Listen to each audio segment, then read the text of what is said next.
Fala galera, vamos dar continuidade então às estruturas organizacionais? Então no final do bloco anterior eu tinha explicado sobre a adocracia. Vamos colocar um pouco mais de detalhes sobre ela. A adocracia ou a ausência de burocracia, ela decorre de uma tendência moderna chamada gestão de competências. O que seria a gestão de competências, falando dentro do assunto gestão de pessoas? A gestão de competências, ela é, por enquanto, a etapa atual, a última etapa da evolução dos recursos humanos nas organizações. Na era da gestão de competências, as pessoas serão avaliadas, recompensadas, premiadas pelos resultados que elas trazem para as organizações, mas principalmente pelas competências que elas detêm. Então, assim, aquele conhecimento que a gente tem acumulado desde o dia que a gente nasceu até o dia de hoje e que a organização pode transformar em retorno. Não só pelo conhecimento acumulado seremos premiados, reconhecidos ou recompensados, mas principalmente pelo número de pessoas que dentro daquela organização conseguimos multiplicar o nosso conhecimento. Então olha que visão bem diferente do que a gente está acostumado, né? Nas empresas que nós já trabalhamos ou ainda trabalhamos, as pessoas normalmente não repassam conhecimento um para o outro, não trocam informações, são extremamente egoístas. As pessoas, né, guardam a informação como aquele personagem do Senhor dos Anéis, né? My precious, tal, assim, escondendo o anel, não podendo mostrar aquilo para ninguém. E isso está totalmente errado dentro da ideia da gestão de competências.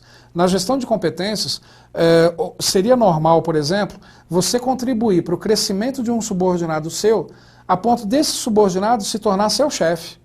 E você ser premiado por isso e até receber mais do que o seu chefe, porque você se tornou um multiplicador. Então, quer dizer, é uma tendência realmente muito moderna. Nessa tendência que vai chegar logo, logo nas organizações brasileiras, porque é uma tendência mundial, faz parte, inclusive, da influência que a administração pública moderna recebe hoje, embora no Brasil ainda não dessa forma, mas nessa tendência, as pessoas, então, que irão sobreviver no mercado de trabalho são aquelas que são muito boas no que fazem. Vai haver uma seleção natural, onde os péssimos profissionais ou profissionais medianos literalmente vão ter que se virar ou morrer de fome para conseguir sobreviver ou para literalmente se entregarem, então, à pobreza total. As pessoas só vão conseguir enriquecer, principalmente da segunda metade do século XXI para frente, pelas competências que elas detêm. Então, hoje em dia, tanto uma prova disso, que já é uma tendência, ter nível superior, hoje em dia não é mais um diferencial. Né? Uma pós-graduação hoje em dia também não é mais um diferencial. Hoje em dia, as organizações estão privilegiando quem fez um mestrado, um doutorado, quem tem vários cursos em várias áreas, quem tem um conhecimento múltiplo. Porque quando você tem um conhecimento múltiplo, você consegue repassar esse conhecimento para mais pessoas. Então, olha como isso realmente é uma tendência moderna. Nessa tendência, então, de gestão de competências, eu diria que a carteira de trabalho, a CLT, férias, 13º, fundo de garantia, aposentadoria, tudo isso vai deixar de existir.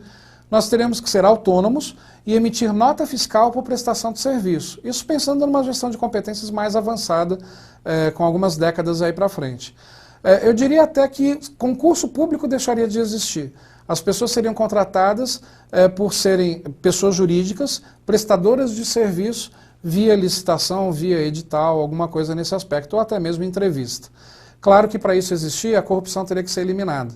E até a corrupção ser eliminada nesse país, gente, a gente sabe que vai demorar bastante. Então, assim, fiquem tranquilos. Isso que eu estou falando é para futuro, muito futuro mesmo. Vai dar tempo tranquilo de todos nós passarmos num bom concurso e nos aposentarmos ainda dentro desse cargo que a gente está lutando tanto para conquistar e que o Omnia e eu estamos aqui tentando ajudar vocês. Então, o que ocorre? Na gestão de competências, prevalece o capital intelectual. É um termo que vive aparecendo nas provas associado à gestão de competências. O que é o capital intelectual? O conhecimento acumulado que eu tenho, que pode ser transformado em tarefa, em resultados e multiplicado para as outras pessoas. Além disso, na gestão de competências vai prevalecer o capital humano, que são todos os conhecimentos, habilidades que eu tenho na relação interpessoal, para fazer com que as pessoas trabalhem melhor em equipe e contribuamos juntos, então, para um resultado em comum. E também o capital social, que é o relacionamento que eu tenho com o mercado, com o cliente, com o consumidor, com o meio ambiente, com que eu consiga, nessa interação toda, fazer com que os resultados e as competências sejam melhor atingidos e melhor difundidos. Perdão. Nessa tendência moderna, então, não cabe usar aquelas caixinhas bem burocráticas, como a gente viu até agora. Por isso esse desenho circular. As pessoas em volta do cliente, juntas, com o objetivo de manter esse cliente satisfeito, porque esse cliente satisfeito vai pagar pela prestação de serviços e alimentar todos os personagens dessa cadeia, né, que existe para deixar esse cliente extremamente feliz. Então vamos acompanhar na tela algumas características mais acadêmicas em relação à adocracia.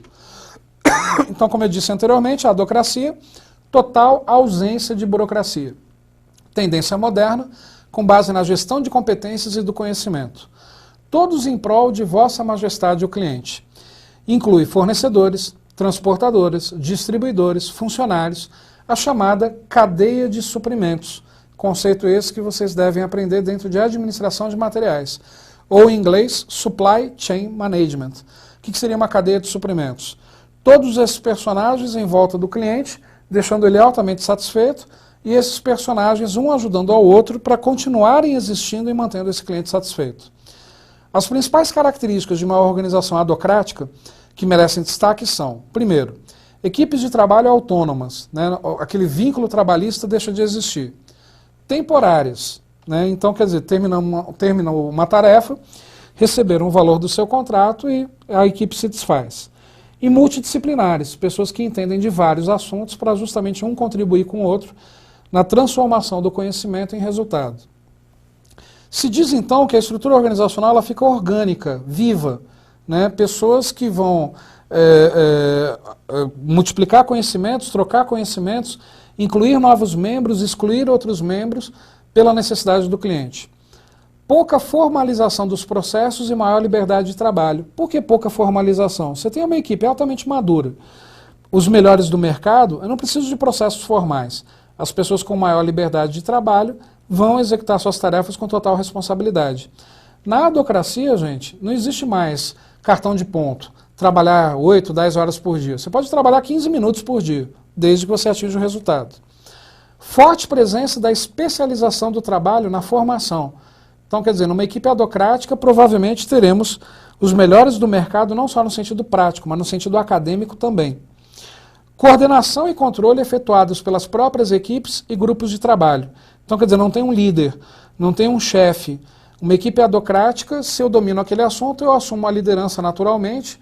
Se um outro assunto está em evidência e um outro colega domina o assunto, esse outro colega assume a liderança naturalmente. Numa equipe adocrática tem um elevado grau de descentralização, né? As pessoas definem entre si o que deve ser feito, né? Sem a decisão ser de uma hierarquia superior. Existe uma certa dificuldade na comunicação formal numa equipe adocrática, porque as pessoas se identificam tanto pelas propriedades e particularidades tão positivas de cada experiência profissional que acabam se tornando amigos. Não que a amizade em si seja uma característica da adocracia, mas é natural que ela ocorra pela troca de informações entre essas pessoas e, consequentemente, maior oportunidade para conhecimento das afinidades alheias. E também uma certa dificuldade na definição de papéis. Numa equipe adocrática não se define, você faz isso, eu faço aquilo, você faz aquilo outro. Não, todo mundo faz tudo aquilo que achar necessário ser feito, distribuindo as tarefas no momento da execução com a maturidade profissional que uma equipe adocrática tem condições de proporcionar. Então olha como realmente a adocracia é algo que a gente não está acostumado, né? O brasileiro ainda não está preparado para viver a adocracia ao pé da letra como a gente vê agora. Falta uma certa maturidade profissional ainda por parte da maioria dos profissionais, mas a gente já percebe isso em organizações da área de TI. Né? A galera que trabalha com tecnologia da informação já vive algo parecido com essas características de adocracia que eu citei aqui. Mas essa é a tendência moderna, um verdadeiro trabalho em equipe com os melhores profissionais do mercado, com uma estrutura livre, orgânica, solta, preparada para atender ao cliente e não encontrando dificuldades prévias, vivendo cada dificuldade no momento que elas ocorrem e discutindo com maturidade as soluções para que os resultados sejam obtidos, trocando conhecimento entre as pessoas. Então essas são as possíveis estruturas que podem vir a aparecer na sua prova. Se na prova não aparecer a imagem da estrutura do desenho, é cobrado de forma teórica, como a gente viu. Mas em algumas provas pode aparecer o desenho. Então eu vou colocar aqui na tela agora alguns esquemas para que a gente consiga entender melhor a evolução desses desenhos todos, usando desenhos que já apareceram em prova. Então, voltando aí para a tela. Aqui, antes de eu colocar na tela os desenhos que eu mesmo vou fazer, aqui só um resumo das diferenças principais da estrutura linear, funcional e linha staff. Então, perceba aqui na linear, um diretor ligado por linha a dois gerentes que não se comunicam e abaixo de cada gerente, alguém que executa, um orelha seca. Estrutura linear. Olha a estrutura funcional como é diferente. Um diretor ligado em linha a dois gerentes que não necessariamente se comunicam, não tem esse desenho como eu acabei de fazer agora, mas o executor de um gerente responde ao gerente do outro departamento. E o executor desse gerente responde ao gerente do outro departamento. Se nós temos, mesmo que seja num único nível, as pessoas se comunicando, essa estrutura passou a se chamar funcional. E aqui a linha staff. Temos aqui um diretor ligado por uma linha a um gerente e por outra linha a um staff. Se tem a presença do staff, provavelmente não sendo uma estrutura com projetos, já vai se chamar linha staff. E aí esse staff conta ainda com uma assessoria, então seria o staff do staff, e aqui a execução, né, um executor respondendo ao gerente imediato. Essa estrutura é linear. Com a presença de um staff, se chama linha staff. Se fosse uma estrutura funcional, com a presença do staff, também se chamaria linha staff. Então, olha só, vamos acompanhar como isso poderia cair em prova. Eu vou desenhar aqui para vocês o que normalmente algumas bancas já cobraram. Então, olha só, se na sua prova aparecer esse desenho que eu ia colocar aqui, peraí, esse desenho que eu vou fazer agora. Temos aqui uma liderança, subordinado a essa liderança, 3 departamentos. Subordinado a esses departamentos, a cada departamento, um orelha seca. E o desenho é esse. Pergunto a vocês, qual que é o nome dessa estrutura? Segredo, para vocês responderem. Primeira pergunta, os departamentos se comunicam? Não. Existe alguma comunicação entre os níveis mais baixos da hierarquia? Também não. Percebam que a única ligação entre essas pessoas é uma ligação vertical. Não existe outra ligação, como eu estou reforçando aí na imagem. Então o nome dessa estrutura, linear.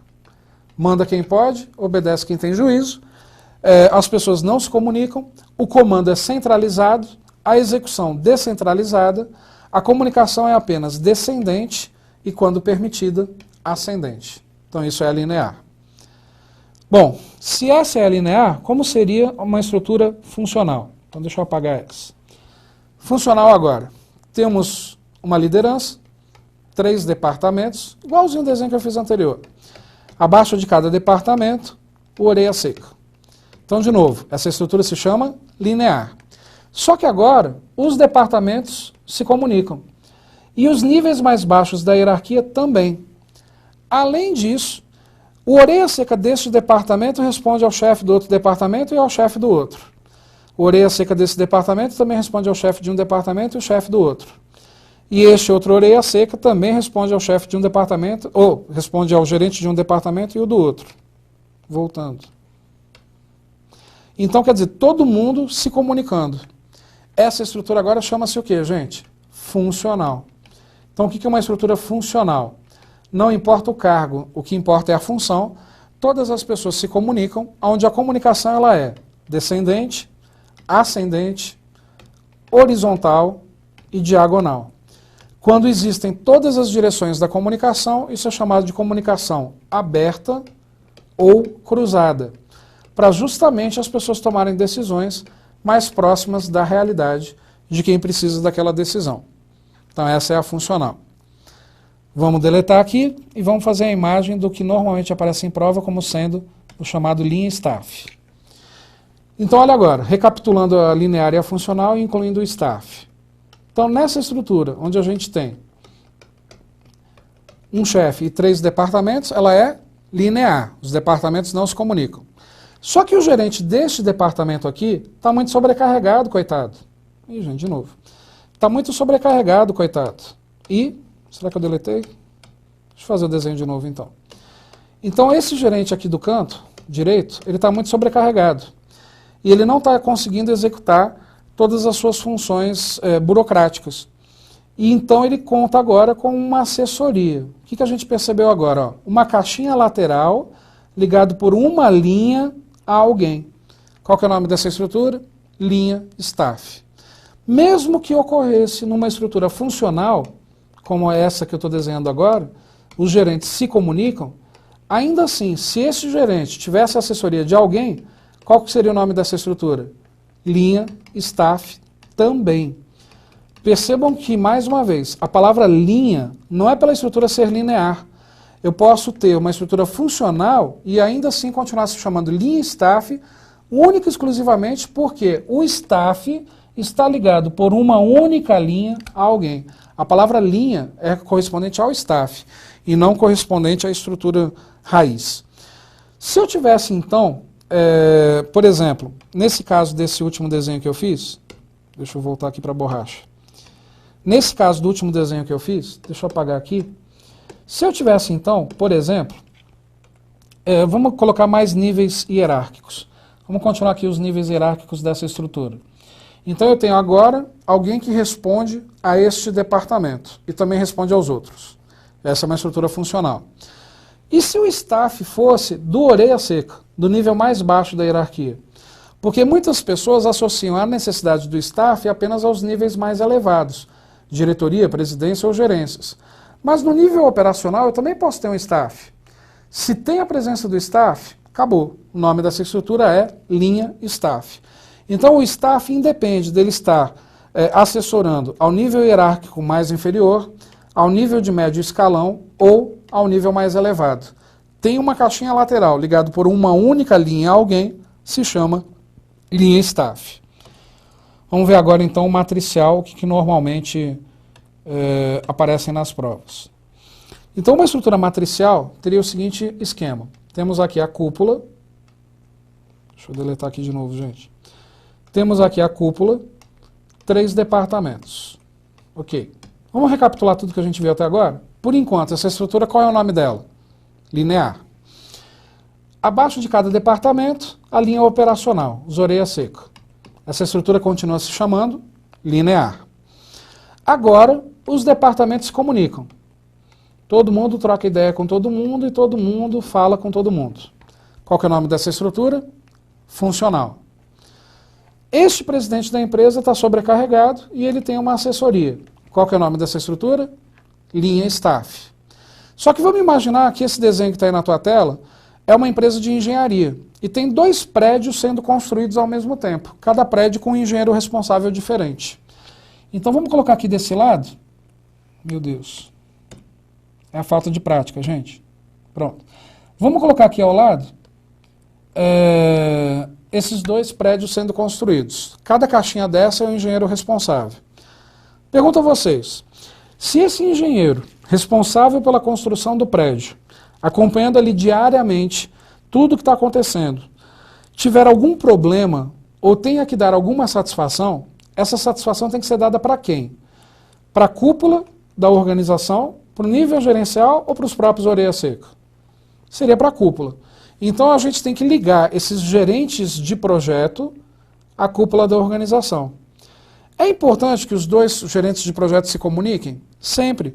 Porque de repente está, por exemplo, sobrando cimento num prédio e faltando no outro. Com a comunicação entre os 2, esses recursos poderiam ser partilhados. Então vamos fazer aqui uma linha ligando os 2 gerentes. Só que aí eu pergunto, gente, não temos aqui então, nisso que eu acabei de fazer, uma caixinha lateral ou 2 caixinhas laterais ligadas por uma única linha a alguém? Se chamaria linha staff, né? Qual que é a diferença no desenho?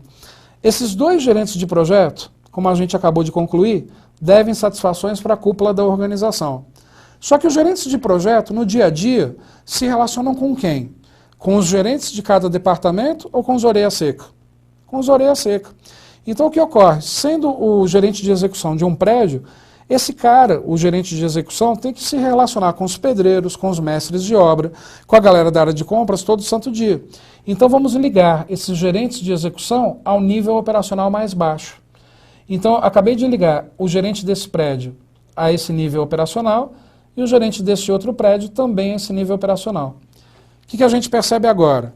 Caixinha lateral ligado por 2 linhas a alguém diferentes. Diferente, eu usei o termo alguém para mostrar que não é apenas a uma pessoa. Aqui no linha staff, ó, temos uma caixinha lateral ligado por uma única linha a alguém diferente. Isso é no singular, sendo singular se chamaria linha staff. Como aqui nós temos 2 gerentes de projeto, mesmo que eu tivesse apenas um, mas eles são ligados por 2 linhas a alguém diferentes, então não se chama mais linha staff essa estrutura. Vai se chamar o quê? Matricial. Então uma estrutura matricial é quando eu tenho uma caixinha lateral ligada por 2 linhas a pessoas diferentes. Isso então significa a atuação sobre projeto. Pensando, claro, na imagem na sua prova. Né? Pensando de forma teórica, e são as definições que nós vimos anteriormente. Por que eu fiz esses desenhos todos, gente? Porque as bancas cobram ou a explicação, perdão, dessas estruturas em teoria, e também cobram, às vezes, as imagens. Então, você tendo essa dica agora das imagens, como é que normalmente as bancas cobram, vocês conseguem associar pela imagem que estrutura se trata. Cuidado com o que está escrito dentro da caixinha. Pelo seguinte, vamos voltar aí para a tela. Olha só, se na sua prova tivesse aparecendo o seguinte, vamos desenhar de novo mais uma estrutura aqui. Essa estrutura que eu acabei de desenhar agora, linear ou funcional? Você responderia linear, né? Porque os departamentos não se comunicam.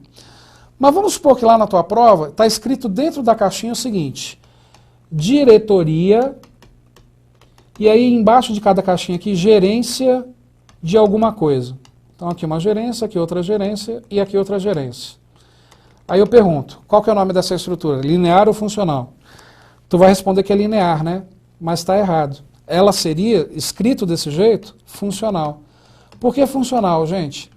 Nós não temos a ligação entre os departamentos aparecendo no desenho. Mas olha o que nós temos aqui, diretoria, gerência. Quando a gente fala diretoria, isso não é uma pessoa só. Quando a gente fala gerência, isso não é uma pessoa só, são várias pessoas.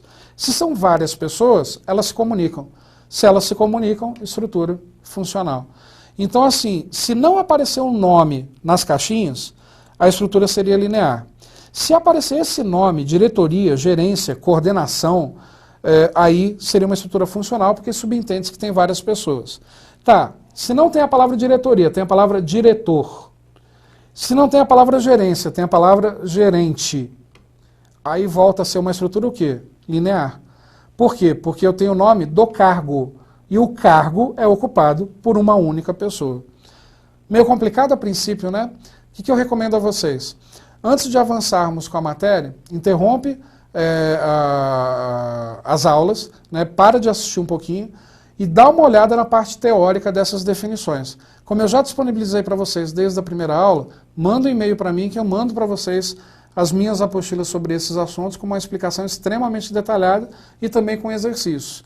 Vai ter algum momento dessa série de aulas que a gente vai parar a teoria e trabalhar alguns exercícios para ver como tudo isso cai em prova. Mas é importante que antes de avançar, você consolide esses conceitos sobre as estruturas organizacionais. Então essas são as estruturas que normalmente aparecerão na sua próxima prova. Dando continuidade, vamos ver alguns outros conceitos. Deixa eu voltar aqui então para a parte teórica. Geralmente as bancas também colocam nos editais o conceito de cultura organizacional e clima organizacional. Isso a princípio me deixa um tanto quanto, não apreensivo, mas eu acho estranho quando isso é colocado dentro do edital de administração geral e pública. Porque isso são conceitos nítidos da matéria gestão de pessoas. Só que na realidade, gente, gestão de pessoas e administração geral e pública se misturam sempre. Essas estruturas organizacionais que a gente acabou de ver também fazem parte da matéria gestão de pessoas. Então, assim, como são dois assuntos que se misturam, não achem tão estranho aparecerem esses conceitos, embora mais nítidos de gestão de pessoas, em editais com a administração geral e pública. Então, o que vem a ser a cultura organizacional? Vamos acompanhar na tela, eu já explico melhor. A cultura organizacional repousa sobre um sistema de crenças e valores, tradições e hábitos, uma forma aceita e estável de interações e de relacionamentos sociais típicos de cada organização. A cultura de uma organização não é estática e permanente, mas sofre alterações ao longo do tempo, dependendo de condições internas ou externas. Algumas organizações conseguem renovar constantemente sua cultura, mantendo a sua integridade e personalidade, enquanto outras permanecem com a sua cultura amarrada a padrões antigos e ultrapassados. E aí nós temos então 3 níveis de cultura. O primeiro nível é chamado de artefatos, segundo nível, valores, e o terceiro nível, pressuposições básicas. Vamos explicar isso um pouco melhor. O que seria cultura organizacional? Cultura organizacional é a carinha que a empresa quer ter para os seus funcionários. Então a cultura organizacional ela é colocada de cima para baixo, algo que nas provas pode aparecer com o termo top-down. Top em cima, down embaixo. Então quer dizer, é algo que manda quem pode, obedece quem tem juízo. A cultura de uma empresa, a cultura de uma organização, é o jeito que a organização quer que os funcionários entendam e enxerguem a empresa em que trabalham. Então a cultura organizacional ela é imposta para os seus colaboradores, não para os seus clientes. Claro que muitas vezes é impossível separar a imagem que o cliente vai ter e a imagem que o próprio funcionário vai ter da empresa. Mas uma pergunta típica, interessante de ser feita, em relação à percepção da cultura organizacional, é você perguntar para alguém a seguinte questão. Na empresa que você trabalha, se ela fosse um animal, que animal ela seria? A resposta a essa pergunta vai determinar como que a pessoa enxerga a empresa em que trabalha. E essa resposta faz com que a área de RH das organizações entendam se a cultura foi bem aplicada, da forma que deveria ser realmente passada, ou se o trabalhador entendeu de uma outra forma. Um exemplo mais próprio de cultura organizacional são algumas organizações que querem manter uma postura agressiva ao mercado. Um exemplo disso ocorre com uma grande indústria de cervejas conhecida no mundo inteiro e também no Brasil, onde existe uma cultura extremamente agressiva. Essa cultura agressiva impõe reuniões todas as manhãs para determinar as metas do dia. E reuniões no final da tarde para questionar se a meta do dia que foi comprometida pela manhã foi cumprida ou não. Essas reuniões, geralmente regadas a palavras de baixo calão, a gritaria, a palavrão, enfim, eles acreditam que esse tipo de reunião deixa a pessoa mais energizada, mais dinâmica e acordada para o que vai acontecer durante o dia. Recentemente, nessa indústria de cervejas, esse tipo de reunião ela não foi abolida, mas as palavras de baixo calão foram, mediante o número de processos trabalhistas que as pessoas estavam colocando contra essa empresa. Só que essa é a cultura dessa empresa, agressiva. Ela acredita que se você começar o dia gritando, berrando, gritando um na cara do outro, o gerente gritando com você, você gritando de volta com o gerente, isso faz você ir para a rua cheio daquela energia, tá, e vamos lá, vamos conquistar e vamos arrebentar nos resultados. O que ocorre? Nessa empresa em especial, a rotatividade média é de 2 anos. As pessoas geralmente não ficam mais do que 2 anos, porque não aguentam trabalhar com tanta pressão assim. Mas essa é a cultura imposta por essa empresa. E essa empresa acredita que a renovação contínua e constante dessas pessoas faz com que ela se torne a líder de mercado que ela realmente é mundo afora. Então o que ocorre? É uma cultura ruim?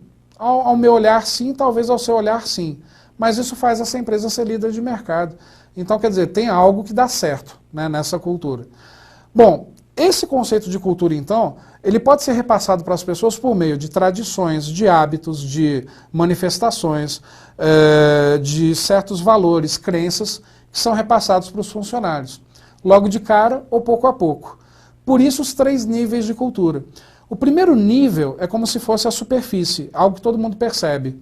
Por isso chamado artefato. É como se fosse a objetualização da cultura organizacional.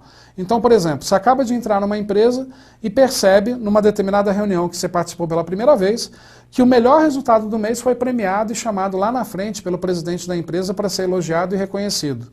Você já percebeu logo de cara a cultura dessa empresa, reconhecer bons resultados. Então, a cultura foi repassada pelo primeiro nível, artefato. É quase um objeto. Muitas vezes se utilizam troféus, até objetos físicos mesmo, para que as pessoas, ao receber aquele objeto, se sintam privilegiadas, uma medalha, um diploma, alguma coisa nesse sentido, nesse exemplo que eu estou citando aqui de reconhecimento de resultados. O segundo nível da cultura é chamado valores, são ideias, que você não absorve logo de cara, mas a repetição dessas ideias faz você entender qual é a da empresa. Então, por exemplo, de repente a empresa é focada na proteção do meio ambiente e no final de todos os documentos, etc., sempre se coloca a frase, esta empresa respeita o meio ambiente. Chega um momento que tanto vê coleta seletiva, a frase, essa empresa respeita o meio ambiente e todos os outros detalhes, você acaba incorporando esse comportamento no seu dia a dia, levando até para casa essa cultura que você aprendeu no ambiente organizacional. Isso então é o segundo nível, valores. O terceiro nível é chamado de pressuposições básicas. O que é uma suposição? Eu acho, mas não tenho certeza. Uma pressuposição, eu acho que eu acho, né? Então é algo que muitas pessoas trabalham nas organizações durante anos e não percebem qual é a cultura. Um exemplo disso ocorre em uma determinada organização, uma empresa pública, onde durante a semana as pessoas trabalham todas vestidas formalmente. Os homens de gravata e camisa, as mulheres mais formais. Na sexta-feira, as pessoas vão mais à vontade. Calça jeans, camiseta, camisa assim como eu estou usando agora, meio aberta, com a manga dobrada. Só que ninguém te avisa que na sexta-feira é para você ir mais à vontade. Então você vai percebendo isso, se perceber, com o passar do tempo. Então o que significa? É uma organização que adota um conceito norte-americano chamada de casual day, dia casual. Então, quer dizer, nos Estados Unidos é tradição, toda sexta-feira as pessoas vão mais à vontade para o trabalho. Nessa empresa pública aqui no Brasil, as pessoas vão mais à vontade por uma questão dessa cultura copiada das organizações americanas. Só que ninguém te avisa, ninguém te fala nada, você não nota, não percebe, a não ser que você preste muita atenção e perceba com o passar do tempo essas diferenças que ocorrem justamente na sexta-feira. Então isso é uma forma de repassar a cultura organizacional para as pessoas que não é clara, não é nítida, não é repetição de ideia, mas você vai buscar entender essa cultura por este meio chamado pressuposição básica, que é o terceiro nível da cultura organizacional. Com isso, então, a gente encerra o conceito de cultura. No próximo bloco, a gente vai ver o conceito de clima organizacional e outros conceitos dentro desta matéria tão extensa, mas extremamente importante para a vida profissional do servidor ou de qualquer outra profissão e também importante para a nossa vida, chamada administração geral e aqui no caso pública. Até daqui a pouco, gente.